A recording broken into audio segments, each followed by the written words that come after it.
यीशु मेरे, यीशु मेरे, यीशु मेरे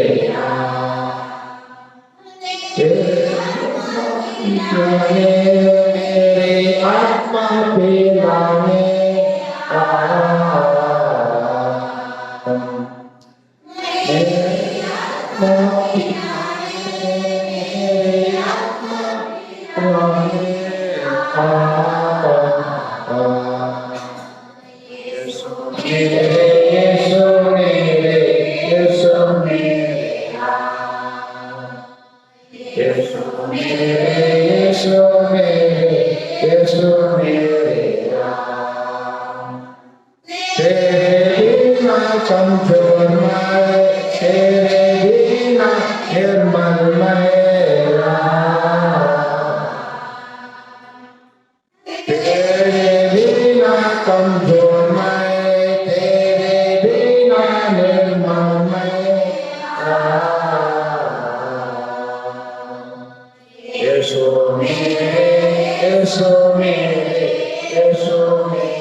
प्यारे माता पिताओं, भाइयों बहनों एवं बच्चों, हम लोग पिछले भाषण में और उपदेश में हम देखे थे प्रभु यीशु का शरीर किस प्रकार हमें स्वस्थ प्रदान करता है।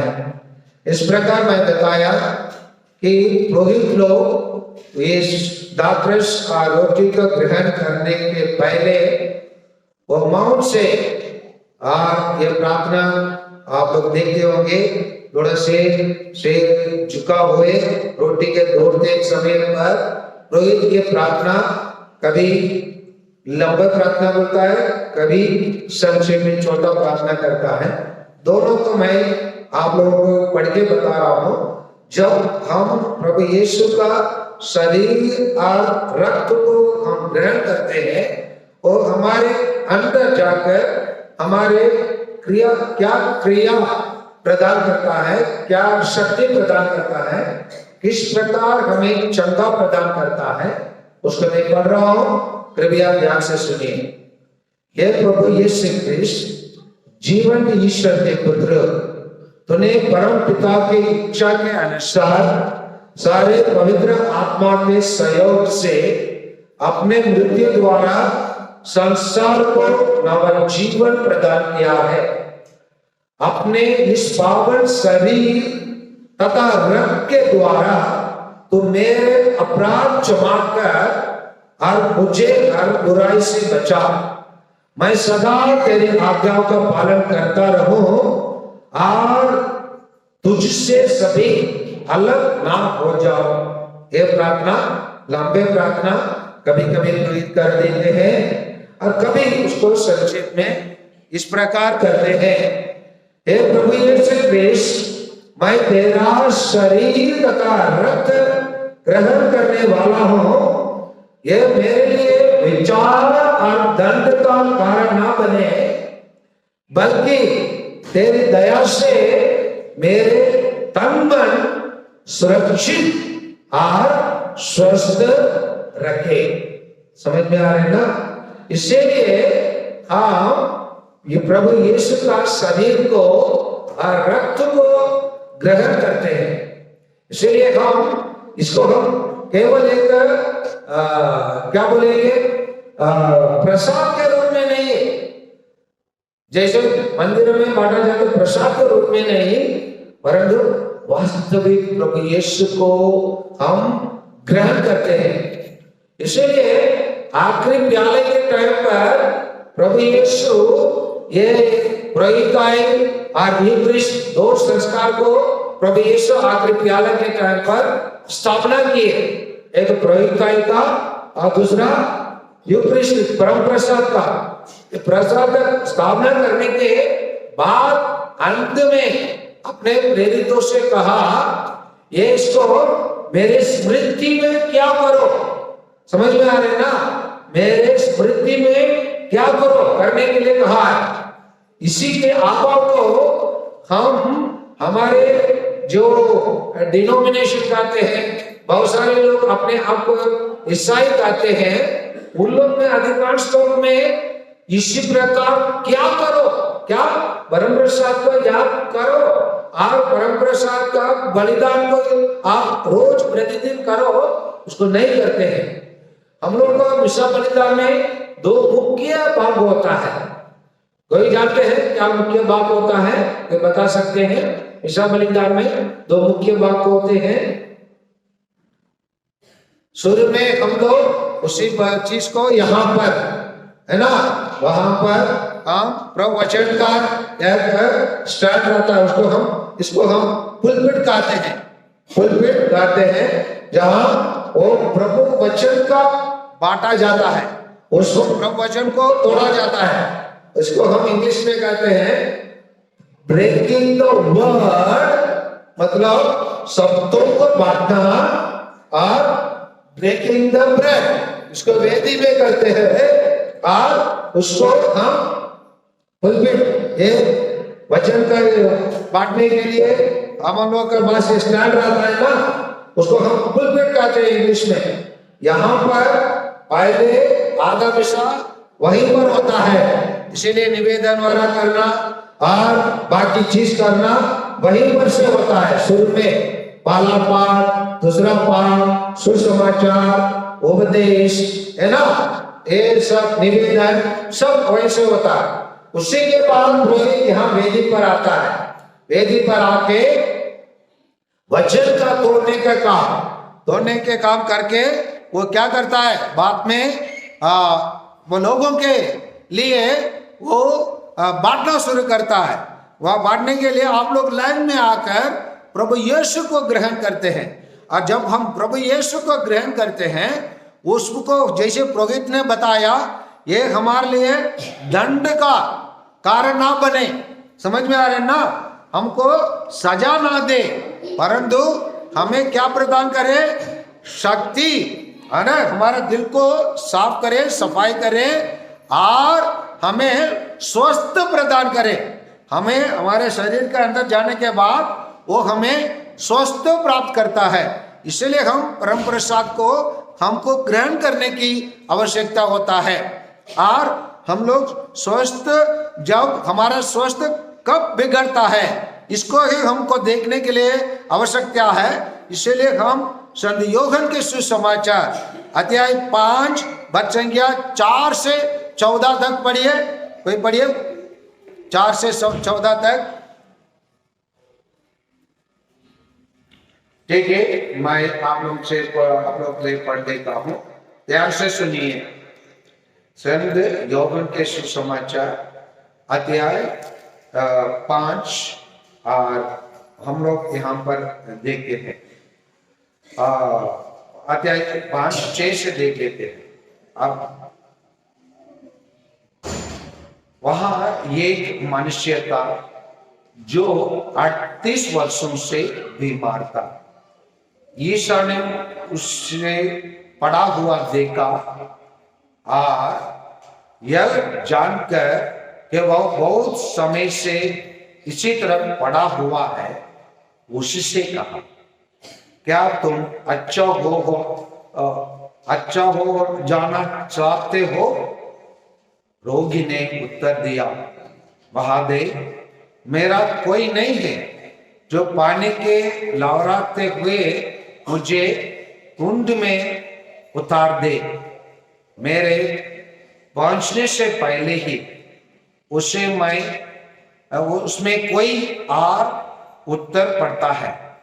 ईसा ने उससे कहा, उठकर खड़े हो जाओ, अपने 4 पाँव उठाओ और चलो। उसी क्षण वह मनुष्य अच्छा हो गया और अपने 4 पाँव उठाकर चलने फिरने लगा। वह विश्राम का दिन था, इसलिए यहूदियों ने उससे जो अच्छा हो गया था कहा, आज विश्राम का दिन है, 4 पाँव उठाना तुम्हारे लिए उचित नहीं है। उसने उत्तर दिया, जिसने मुझे अच्छा किया उसने मुझसे कहा, अपने 4 पाँव उठाओ और चलो। उन्होंने उससे पूछा, कौन है वह जिसने तुमसे कहा, अपने 4 पाँव उठाओ और चलो?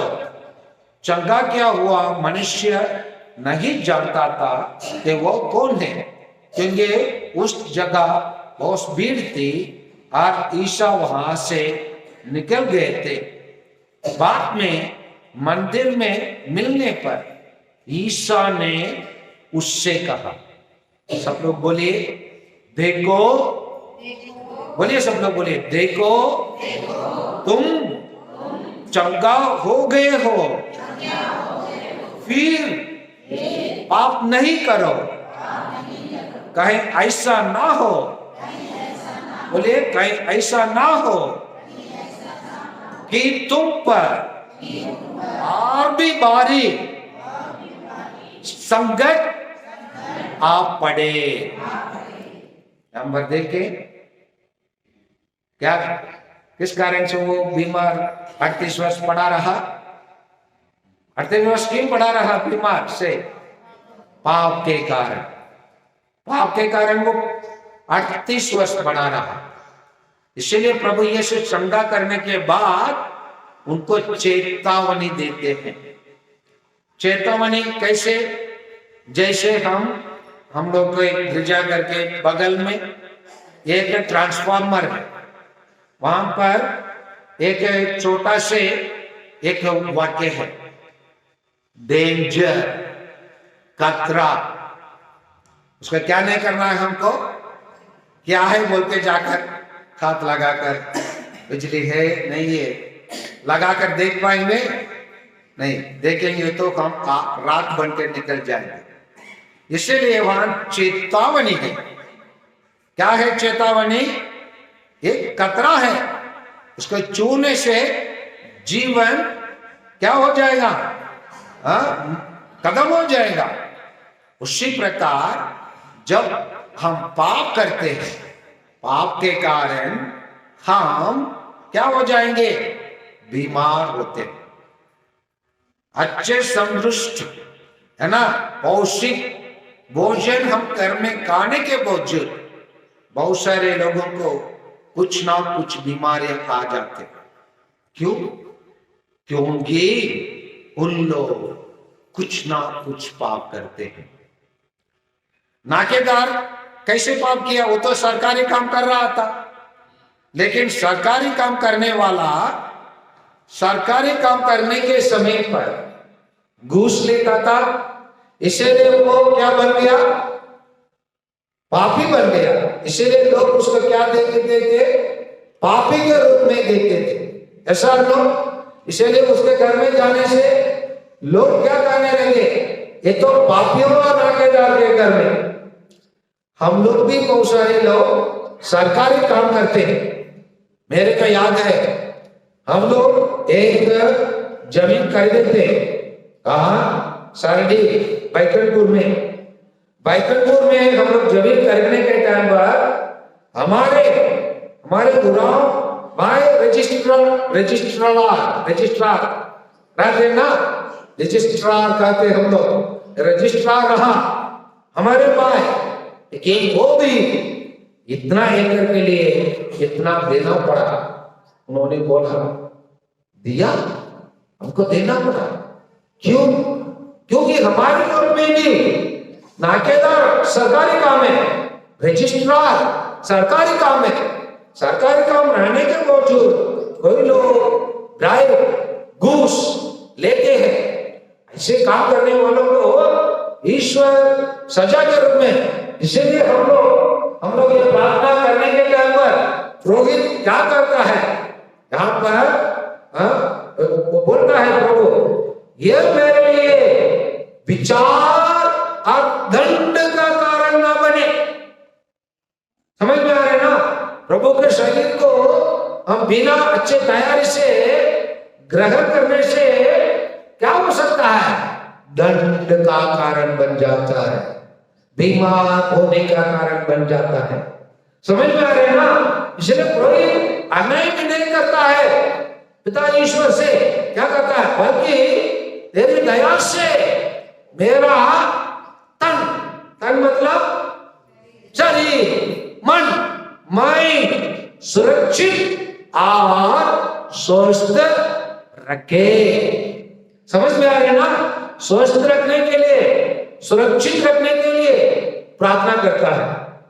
इसीलिए हम अयोग्य रूप से कुछ भी पाप करें, है ना, अस्वीकार ना करके, समझ में आ रहे ना, कुछ भी पाप करके, घूस लेके, और हम लोग सरकारी काम में रहते हैं, या कुछ लोग जाते सरकारी स्कूल में साइन करके अपने काम बाजार करने के लिए चले जाते हैं, फिर वापस आके फिर साइन करके चले जाते हैं। इसी प्रकार हम काम करेंगे, हम कहीं ना कहीं कुछ पाप करने के कारण सजा का कारण बन सकता है। समझ में आ रहे ना? इसलिए प्रभु यीशु उसी से चेतावनी दिए, ऐसे पाप ना करो। इसीलिए वो कहा गया है, प्रभु यीशु क्या कहते? देखो तुम चंगा तो हो गए हो, लेकिन पाप नहीं करो, कहीं ऐसा ना हो कि तुम पर और भी भारी संकट आ पड़े। इसीलिए पाप से दूर रहने की आवश्यकता है, तब तो प्रभु यीशु हमको पूर्ण रूप से चंगा प्रदान करेंगे। आज हम लोग वेलांगनी माँ को जानते हैं नहीं जानते हैं? कितने लोग वेलांगनी गए हैं? 3-4 लोग। पुरुष लोग सब दूर रहते हैं, है ना? हमारे इंग्लिश में कहते हैं, इंग्लिश में एक शब्द है आउटस्टैंडिंग, या आउटस्टैंडिंग का मतलब 2 अर्थ होता है। एक मतलब प्रसिद्ध, एक मतलब उसको एक ही शब्द को 2 शब्द के रूप में हम अलग कर सकते हैं। आउट माने बाहर, स्टैंडिंग माने खड़े रहना। कहाँ? आउटस्टैंडिंग इन द चर्च से बाहर खड़े रहना पुरुष लोग, है ना? आउटस्टैंडिंग, है ना? एक शब्द का मीनिंग होता है प्रसिद्ध, और वो आउटस्टैंडिंग पर्सन मतलब जाने पाने वाला व्यक्ति। आज हमारे कलीसिया में पुरुष लोग क्या होते हैं? चर्च में आउटस्टैंडिंग होते हैं। आउटस्टैंडिंग माने बाहर खड़े होते हैं। आएंगे भी, कुछ लोग बाहर खड़े रहेंगे, नहीं तो चर्च ही नहीं आते, है ना? इसलिए हम लोग इसी से सावधान रहने की आवश्यकता है। हम लोग वेलांगनी माँ को, वेलांगनी स्थान के कारण उसको वेलांगनी माँ कहते हैं, नहीं तो उस माँ को दूसरा कुछ नाम से बुलाते हैं। क्या नाम है? हाँ, स्वास्थ्य की माँ, आरोग्य माता। समझ में आ रहे ना? सो रोग से बचाने के लिए हम विशेष रूप से आरोग्य माता, स्वास्थ्य की माता से हम प्रार्थना करते हैं। हमको स्वस्थ प्रदान करने में माता मरियम बहुत बड़ा भूमिका निभाती है, बहुत बड़ा भूमिका निभाती है। लेकिन हमारे कुछ हमारे भाई लोग, कौन हमारे भाई लोग जो कैथोलिक नहीं रहते, उन लोग क्या कहते हैं? माता मरियम से प्रार्थना करने वाले क्या करते हैं? उन लोग मना करते हैं, मना करते थे। जानते हैं ना? जानते नहीं जानते?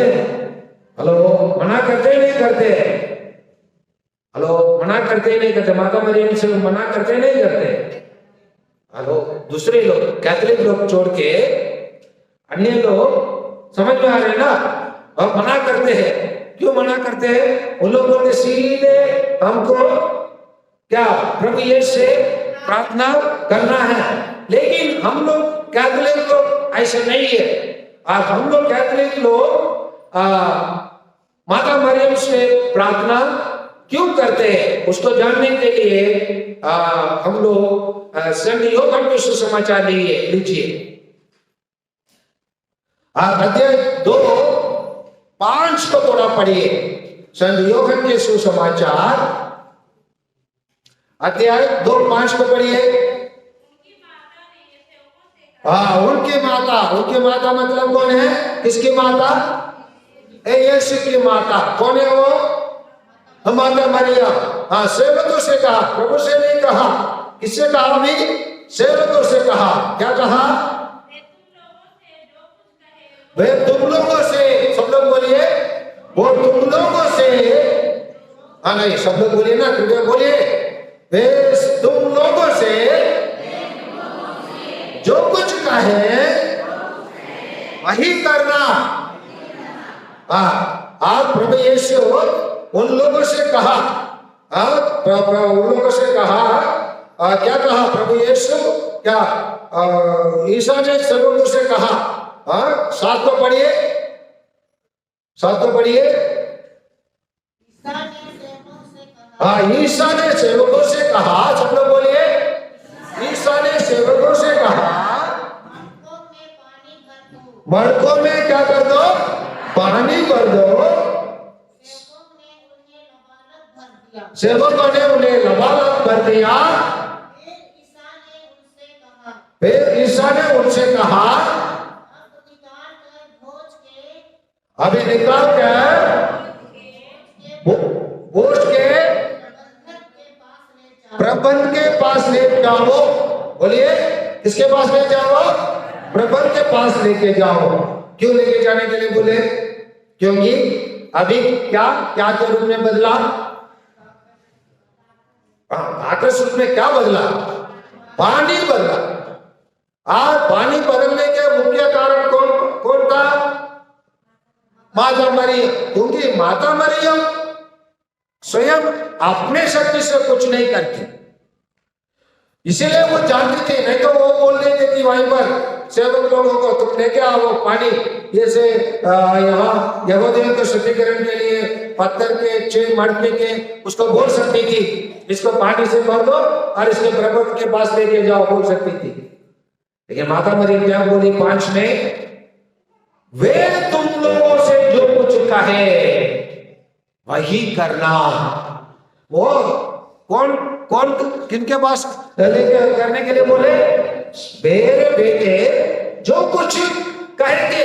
माता मरियम जान रही थी मेरे बेटा कुछ करने के लिए कहेंगे, उसको तुम करो। करने से क्या होगा? आपके जीवन में चमत्कार होंगे, आपका बीमारी को चमत्कार मिलेंगे। इसीलिए हम माता मरियम के पास जाते हैं। कोई भी आपको लोग से प्रश्न पूछेंगे तो इसी घटना को बताइए। समझ में आ रहे ना? ये माता मरियम, माता मरियम। अगर कोई आपसे पूछेंगे तो ये भी बताइए। 11 को पढ़िए, इसमें अध्याय 11 को पढ़िए। नहीं, अध्याय नहीं, 2:11 का अध्याय 2 11 को पढ़िए। ईसा ने ईसा ने अपना ये पहला चमत्कार गलीलिया के काने में दिखाया। किसके भी निवेदन के कारण? सब लोग बोले ना, किसके निवेदन के कारण? किसके निवेदन के कारण? माता मरियम के निवेदन के कारण। इसीलिए माता मरियम के हम क्या का माता कहते हैं? स्वस्थ माता। हमारा शरीर स्वस्थ रहना है तो माता मरियम के पास हम निवेदन करने की आवश्यकता है। क्यों माता मरियम से निवेदन करना है? एक माता मरियम का गाना निकालिए, तब तक मेरा गला थोड़ा सूख गया, मैं थोड़ा पानी पीऊंगा और माता मरियम का गाना एक बढ़िया से गाना निकालिए और गाइए।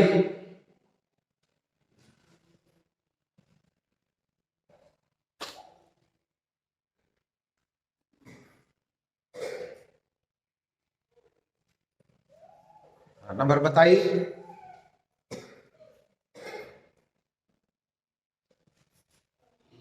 जल्दी, नहीं तो वो मरियम मोरी गाइए।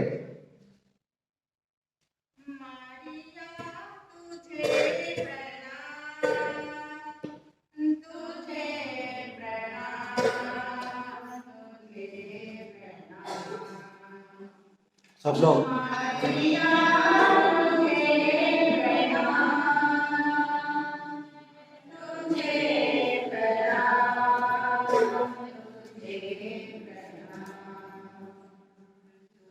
नंबर बताइए।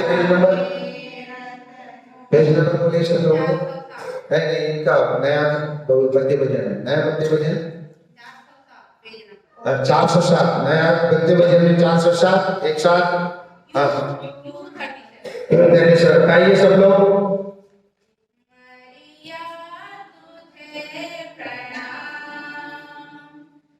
तुझे प्रणाम, तुझे प्रणाम,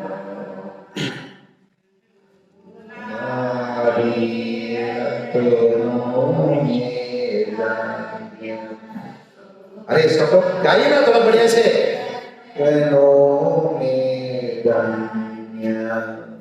कृपा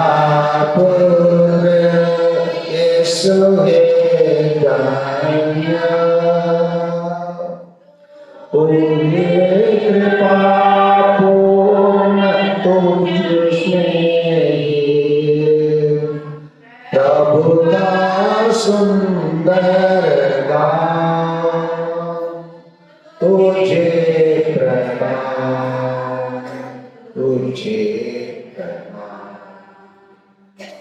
मरिया तुझे प्रणाम, तुझे प्रणाम, मुझे प्रणाम। थोड़ा ताली बजाकर दिया तुझे परमेश्वर की या माता परमेश्वर की बिंदी हम सबके आज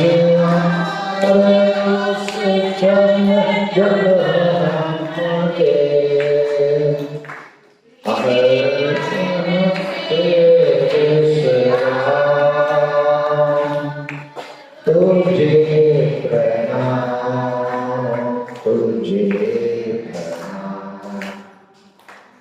मरिया तुझे प्रणाम, तुझे प्रणाम, तुझे प्रणाम। ठीक, हम लोग माता मरियम के पास क्यों जाते हैं?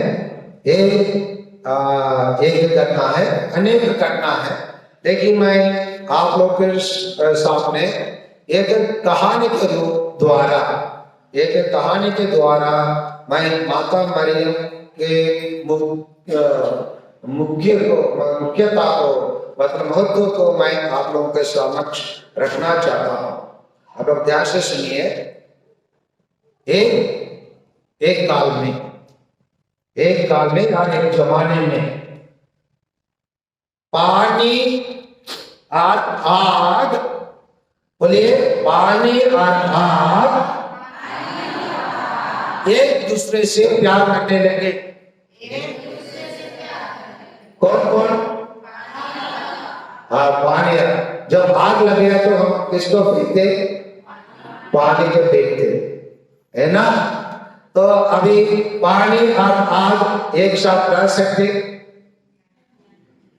पानी कम हो गया तो आग ज्यादा हो जाएगा, है ना?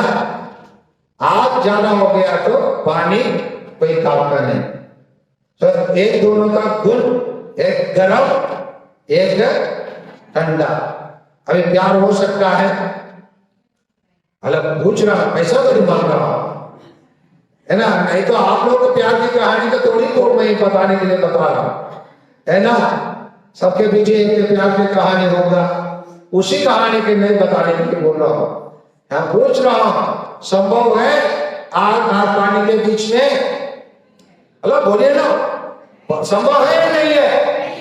नहीं है। ये दोनों एक साथ आ सकते हैं? नहीं आ सकते।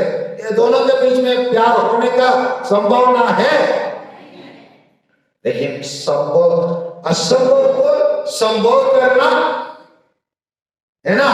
उसको हम चमत्कार, उसको हम करने वालों को हम मध्यस्थ कहते हैं, है ना? उसी व्यक्ति को हम महान करते हैं। जैसे हम लोग देखे आज पानी दादृश बना, समझ में आ रहा है ना? पानी दादृश बना। पानी को दादृश बनाने वाला कौन था? प्रभु यीशु। लेकिन पानी को दादृश बनाने के मध्यस्थता का काम करने वाला माता पिता। ऐसा नो, ऐसा नो। तो यस बोले कहां जाएंगे? और जो यस नहीं बोले कहां? नरक। नरक जाने की जरूरत नहीं है, घर में भी नरक बन जाएगा फिर। समझ में आ रहा है ना? इसलिए जागते रहे और प्रश्न के लिए उत्तर दे। कितने लोग सब जाना चाहते हैं? हाथ ऊपर कीजिए। कितने लोग माता मरियम के मध्यस्थता के द्वारा प्रार्थना करना चाहते हैं? आप ऊपर कीजिए, बोलिए माता मरियम आप प्रणाम। क्योंकि आप ईश्वर के कृपा पात्री है। बोलिए क्योंकि आप ईश्वर की कृपा पात्री है। हे मरियम तुझे प्रणाम, तेरा जब का फल प्रभु यीशु है। इसे आपने गर्भ में धारण किया। हाँ, आप महान कार्य किए। कैसे माता मरियम महान कार्य किया उसको हम देखेंगे। जिस प्रकार पानी और आग दोनों एक दूसरे को बहुत चाहते थे, लेकिन एक दूसरे एक साथ नहीं आ सकते थे, क्योंकि दोनों का गुण अलग था। ये दोनों एक दूसरे के आगे प्यार करते देखकर एक व्यक्ति आगे आया, उन दोनों को मिलवाने का काम करने का। कौन आया? एक व्यक्ति आगे आया। उस व्यक्ति का नाम है मड़का। उस व्यक्ति का क्या नाम है? बोलिए ना, मैं थोड़ी बोल रहा हूं मेरे लिए एक मड़का लेके आइए, है ना? मैं ये पूछ रहा हूं। हाँ, उस व्यक्ति का नाम कौन है? मड़का। मड़का ने ये दोनों पानी और आग दोनों से कहा। पानी से कहा मड़का तू मेरे अंदर आ जाओ। मड़का ने क्या कहा पानी से? हाँ, मेरे अंदर आ जाओ। और आग से कहा तो मेरे नीचे आ जाओ। आग से क्या कहा? तो मेरे नीचे आ जाओ। अभी आ गया। अभी मड़का के अंदर में रहने वाला पानी क्या होने लगेंगे? गर्म होने लगेंगे। गर्म होने से किसका गुण का स्वीकार कर रहा है? आग का गुण को स्वीकार कर रहा है। आग आग पानी, ये कुआं नहीं हुआ कैसे? किसके माध्यम से? मड़का के माध्यम से। किसके माध्यम से? मड़का के माध्यम से। अभी मड़का अमूल्य तो नहीं है ना? मार्केट में जाएंगे तो हम लोगों को 100 रुपया में मड़का मिल जाएंगे, ऐसा ना? लेकिन महान कार्य पानी को गर्म करने के लिए, समझ में आ रहा है ना? वो मड़का काम का चीज बनता है नहीं बनता है? अभी हम देखे एक दूसरे का प्यार किए, लेकिन आने एक साथ आने असंभव रहा। वो असंभव को मड़का ने क्या किया? संभव किया। संभव करने के कारण पानी और आग के बीच में प्यार होने लगा और असंभव चीज संभव होने लगा। उसी प्रकार मानव और ईश्वर दोनों एक दूसरे को प्यार करने लगे। कौन कौन? बोलिए ना, फट से बोलिए। मानव और ईश्वर। मानव कौन है? हम सब। ईश्वर कौन है? प्रभु यीशु। ये दोनों एक दूसरे को प्यार करने लगे, लेकिन ये दोनों एक साथ होने में एक असंभव बात रहा। वही क्या था? हमारा एक साथ आने में क्या दिक्कत होता है? हमारे पाप। हमारे पाप क्या कर देता है? एक दूसरे एक साथ आने में रोक देता है। इसीलिए जब नबी लोग आकर भविष्यवाणी किए, बहुत सारे नबी लोग आए और उन लोग भविष्यवाणी किए, लेकिन लोग उनके बातों को ध्यान नहीं दिए। इसीलिए ईश्वर आइए योहान के सुसमाचार अध्याय 14 में 14 में पढ़िए। 14 में लिखा है, सप्त ने शरीर धारण कर हमारे बीच निवास किया।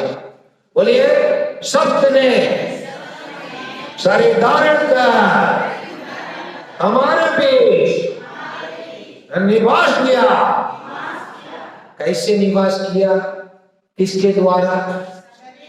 किसके द्वारा? शरीर के द्वारा। किसके शरीर में आने के कारण उस शरीर में निवास कर पाया? किसके द्वारा? जोर से बोले ना, सुंदर बोले ना। किसके द्वारा? किसके द्वारा? माता मरियम के द्वारा। माता मरियम ने, जैसे हम लोग संत लूकस के सुसमाचार 1:38 में आइए, संत लूकस के सुसमाचार 1:38 में आइए, माता मरियम कितना महान कार्य किए उसको हम देख सकते हैं। माता मरियम कैसे मानव और ईश्वर के बीच में जो असंभव रहा वो संभव बना। मरियम ने स्वर्गदूत से कहा, उसके पहले एक चीज लिखा है, उसको भी देख लेना, क्योंकि ईश्वर के लिए कुछ भी असंभव नहीं है।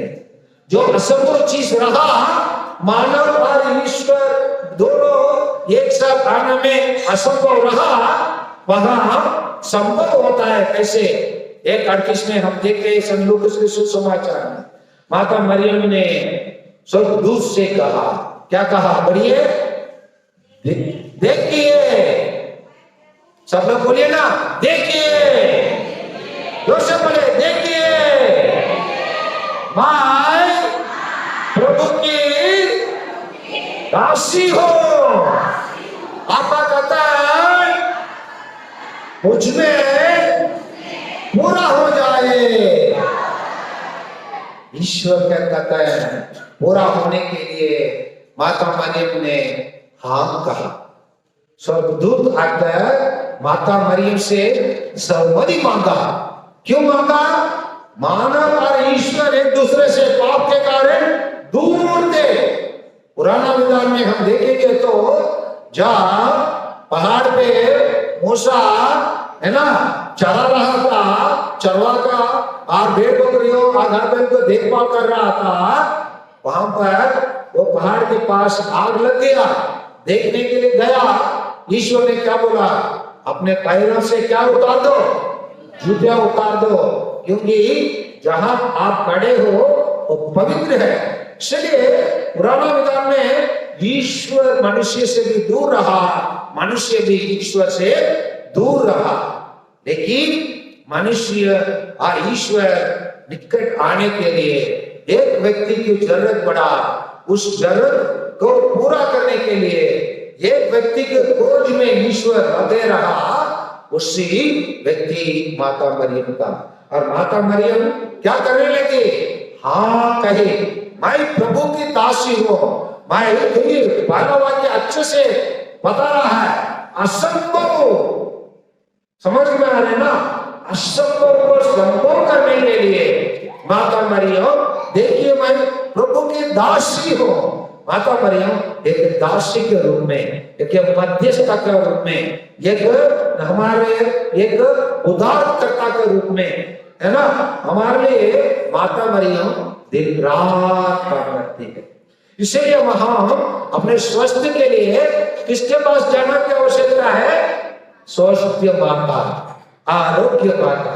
कौन है वो, प्रभु यीशु की माता, वो हमारी माता है।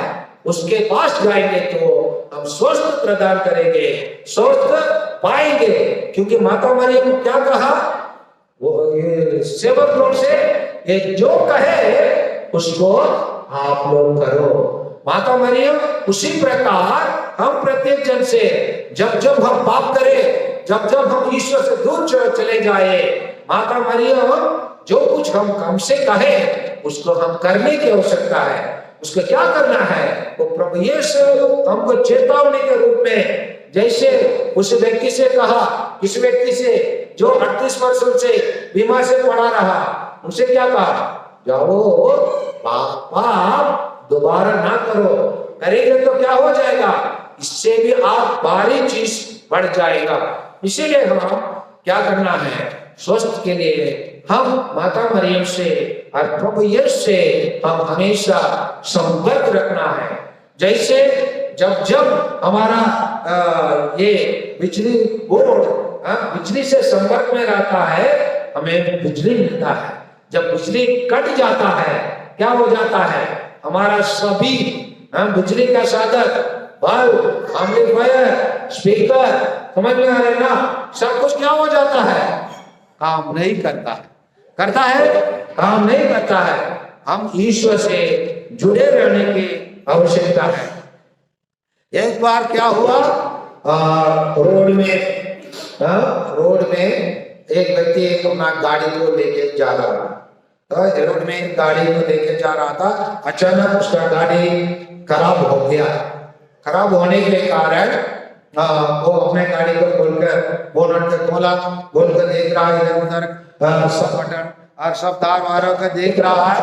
देखने के टाइम पर उसको कुछ नहीं मालूम कहाँ गड़बड़ हुआ, थोड़े से विचलित हुआ, थोड़े से परेशान हुआ।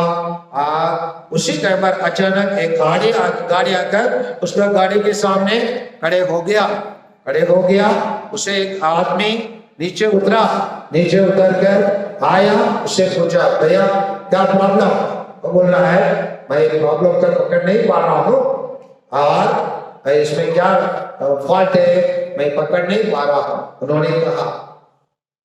तो उस व्यक्ति ने जब गया, फिर इधर उधर एक आध दो चीज को टाइप किया, बोला अभी आपकी गाड़ी को चालू करो, चालू हो गया है। और उस व्यक्ति ने वो जो गाड़ी वो चला रहा था, फोर्ड गाड़ी था, पहले द्वारा बहुत प्रसिद्ध गाड़ी हेनरी फोर्ड नाम के गाड़ी चलता था, अभी भी कुछ जीप और 4 व्हीलर्स हेवी व्हीकल गाड़ी द्वारा चलता है, मार्केट में देख सकते हैं। तो उन्होंने जो गाड़ी का मालिक था वो बोला, ये तो मेरा गाड़ी है, मैं इसको चलाता हूँ, इसमें जो भी फॉल्ट हो जाता था मैं पहले पकड़ लेता था, लेकिन इस गलती को मैं पकड़ नहीं पाया। आप तो मेरा गाड़ी को नहीं चलाते हो, एक गाड़ी को तो मेरे पास रहता है, आप कैसे इस गाड़ी का गलती को पकड़ लिया? जो व्यक्ति वो गाड़ी से उतरा, उन्होंने बोला, मैं हूं हेनरी फोर्ड और मैं हूं इस गाड़ी का निर्माता, है ना, मैं हूं इसका मैन्युफैक्चरर, बनाने वाला मैं हूं, इसलिए मैं इस गाड़ी का हर एक अंग को जानता हूं, हर एक पार्ट को जानता हूं, इसमें क्या समस्या हो सकता है मैं जानता हूं। इसलिए हेनरी फोर्ड ने कहा, मैं इसका मैन्युफैक्चरर है, इसका पूरा अधिकार, पूरा ज्ञान मेरे पास है।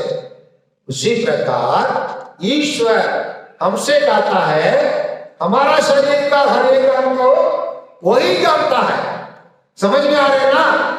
हमारा हर एक बॉडी का हर एक अंग को, हर एक समस्या को कौन जानता है?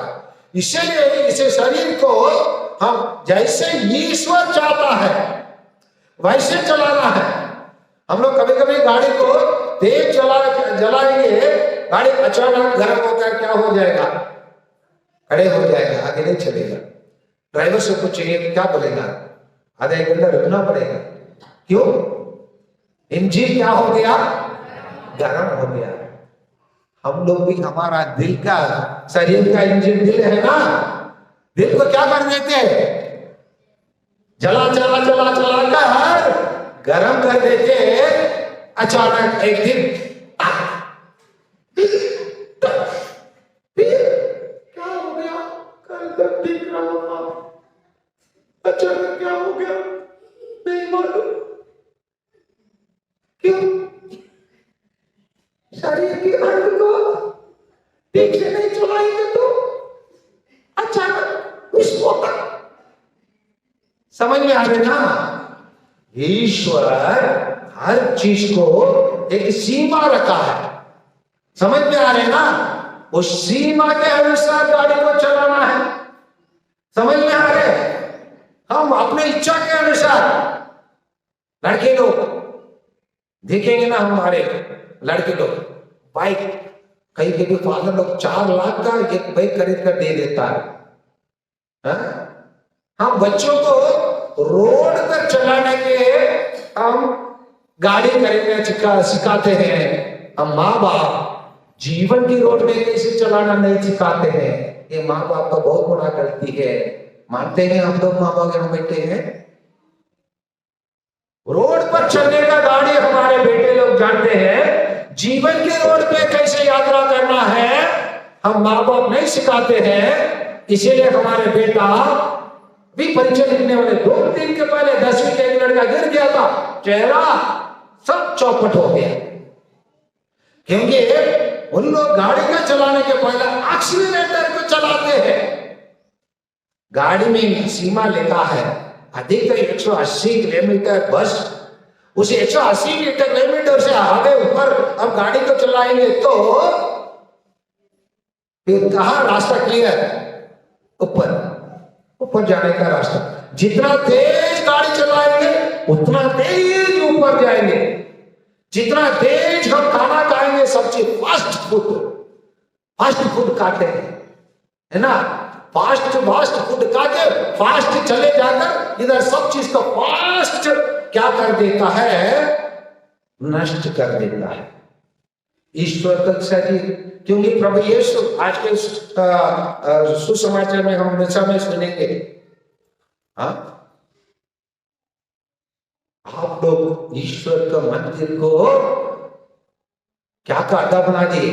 चोरों को अड्डा बना दिए। और हम लोग डॉक्टर लोगों को अड्डा बना देते हैं।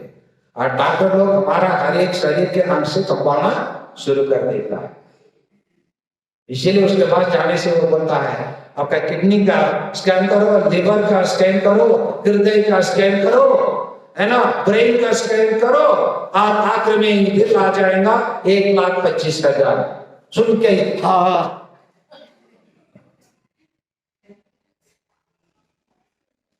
समझ रहे? ईश्वर हमारा शरीर को बनाए मतलब कुछ सीमा से। समझ में आ रहे ना? शरीर को हम सदुपयोग करना सीखना है। खाना भी यहां तक खा लेते, इधर से यहाँ तक। और पाटिल के चार चलता है तो वो पता भी नहीं चलता कितना काले हो, कितना रखे हो। एक मुर्गा, दो मुर्गा, तीन मुर्गा, और उधर से आते रहेंगे, यहाँ बैठे लोग पीते रहे, यहाँ बैठे लोग है शाहरुख करते रहेंगे, है ना। पहले उसको बोलते चकना, फिर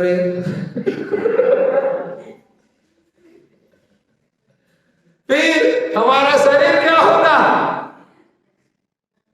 नष्ट होगा। इसीलिए वो दंड का कारण, बीमार का कारण बनता है। प्रार्थना क्यों करते हैं? दंड का कारण न बने, सजा का कारण न बने। इसलिए प्यारे भाइयों और माता पिता बहनों, हम लोग अपने आप को जांच करना है। समझ में आ रहे ना? हम सही तरीका का भोजन करना सीखना है। हमारे भाई लोग के बीच में, अधिकांश हमारे बुराव भाई लोग के बीच में डायबिटीज, हार्ट अटैक और लकवा प्रसिद्ध है।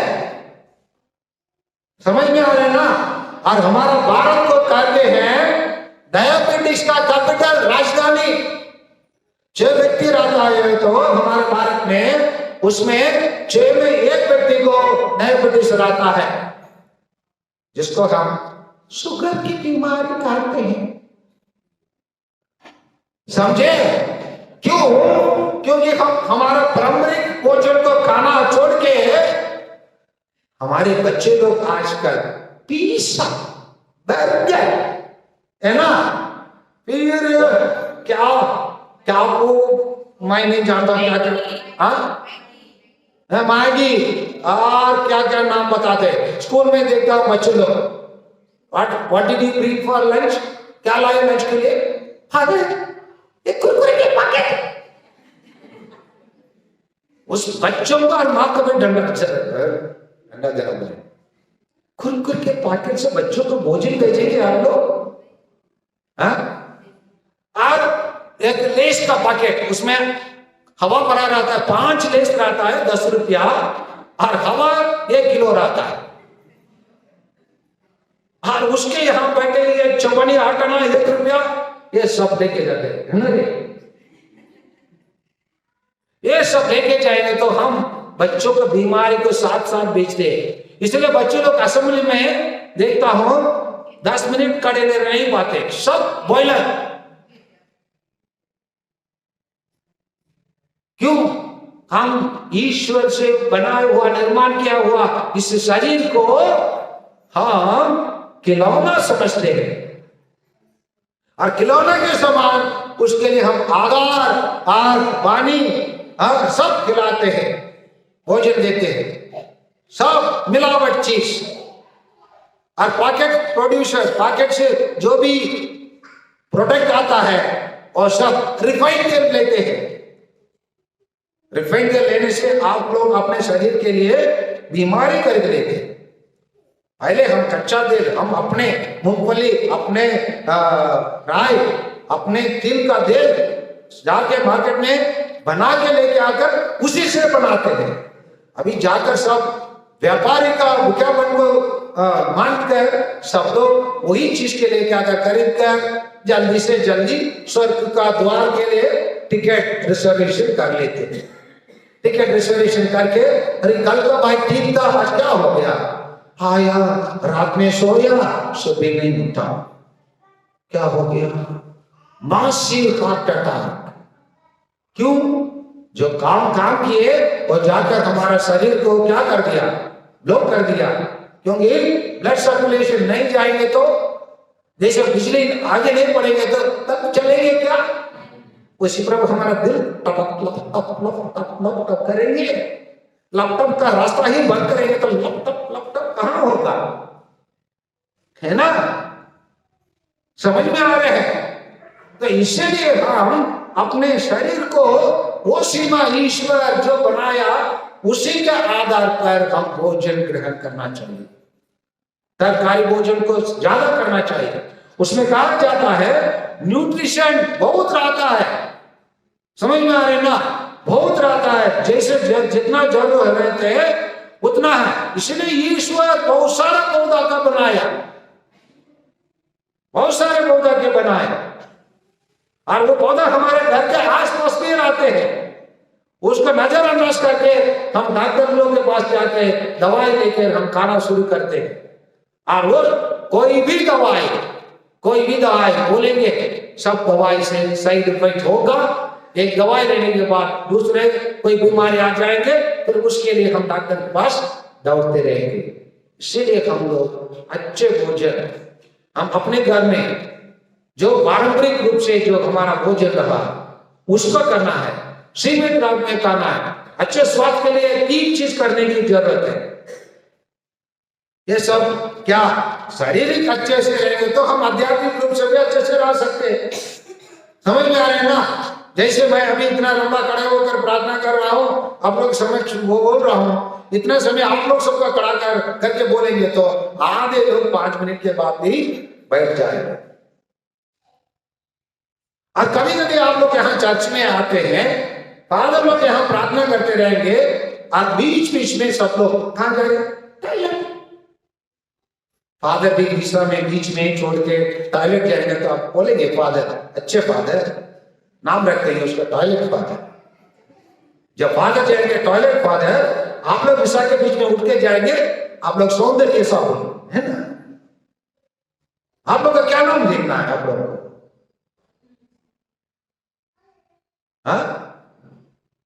टॉयलेट उसको लेना वाला बोल रहा है।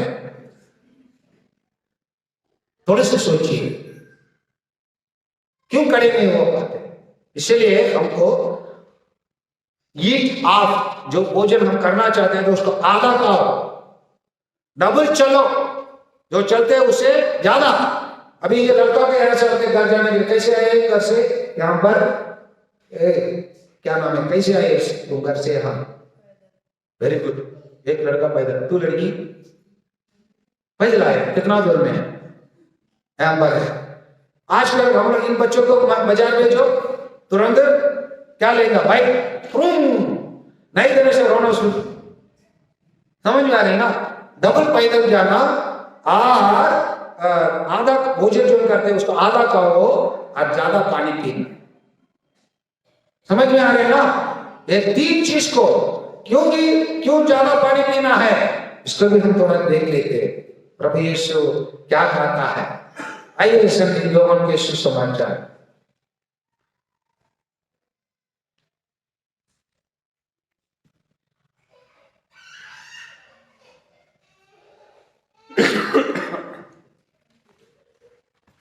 यूहन्ना के सुसमाचार में वो समारियन स्त्री की कहानी में आइए अब लोग।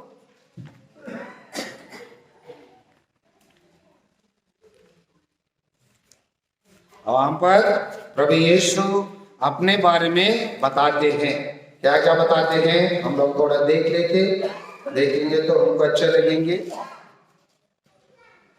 4:14 को थोड़ा पढ़िए, 4:14 को पढ़िए।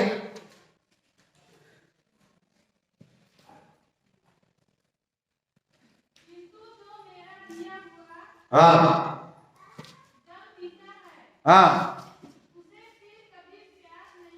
हाँ मेरे से दिया हुआ जल जो पिएगा वो क्या नहीं, उसका क्या नहीं लगेगा? प्यास नहीं लगेगा। इसलिए ईश्वर ने वो जो जल दिया है, धरती का, भूमि का जल, उसको छोड़ के हम एक्वागार्ड लगा कर पीते हैं। एक्वागार्ड प्यूरा मिनरल का जो इसमें रहता है सबको खींच लेता है। ये सब डॉक्टर लोगों का दवाई बेचने का तरीका है। आप लोग सोचते हैं एक्वागार्ड से हम लोग अच्छे पानी पीते हैं, नहीं है। धरती जो मेरा दिया हुआ जल पिएगा वो जीवित रहेगा। वो कहां से मिलता है? भूमि जल, भूजल। समझ में आ रहे हैं ना? ईश्वर ने दिया हुआ जल क्या है? भूजल। आजकल सब लोग बॉटल का पानी पीते हैं। ये बॉटल प्लास्टिक में रहता है। प्लास्टिक ज्यादा उपयोग करने से कैंसर होता है। समझ में आ रहे? आप बॉटल में, उस बॉटल में गर्म पानी नहीं रखना है। जब गर्म पानी बॉटल में रखेंगे उसके अंदर जो कीटाणु रहता है पानी से मिल जाता है। समझ रहे हैं? भूजल जो ईश्वर दिया उसी जल को अगर चाहिए तो गर्म करके पिए, उसमें जो कीटाणु है मर जाएंगे, उसमें सारा विटामिन रहता है। इसलिए ईश्वर ने कहा जो मेरे द्वारा दिया जल है उसको कभी प्यास नहीं लगेंगे, उसी से उसी को पीते रहो। उसी है, क्योंकि ईश्वर हमारा पानी है, ईश्वर हमारा रोटी है, ईश्वर हमारा शरीर है। इसीलिए उसको ईश्वर की इच्छा के अनुसार हम अपने शरीर को जारी रखना है। आइए प्यारे भाइयों और बहनों, हम लोग बहुत कुछ आज हम शरीर को स्वस्थ रखने के बारे में देख चुके, देखे नहीं देखे? देखे हैं। इसलिए हम अपने शरीर को जिस प्रकार हम अपने आत्मा को सुरक्षित रखने के लिए प्रयास करते हैं, वैसे हम अपने शरीर को भी हम सुरक्षित रखें और ईश्वर की शरीर को हम मिसा बलिदान में प्राप्त करते हैं। जब जब हम मौके मिलेंगे प्रभु यीशु को शरीर को हम ग्रहण करें और साथ के साथ आप बैलेंस के डाइट जो इसे हमको संतुलित भोजन कहते हैं उसको हम खाने के लिए प्रयास करें, जैसे हमको दानियल के ग्रंथ से बताया गया है। और उसी में तरकारी भोजन को ज्यादा हम उपयोग करें ताकि हम तन मन दोनों हमको स्वस्थ रह सके। जिसका शरीर तन मन स्वस्थ रहता है वह ईश्वर को आशीष को प्राप्त किया है। तन मन और आत्मा ये तीनों सुरक्षित रहने के लिए हमें ईश्वर के साथ चलना अधिक आवश्यक है। आमीन।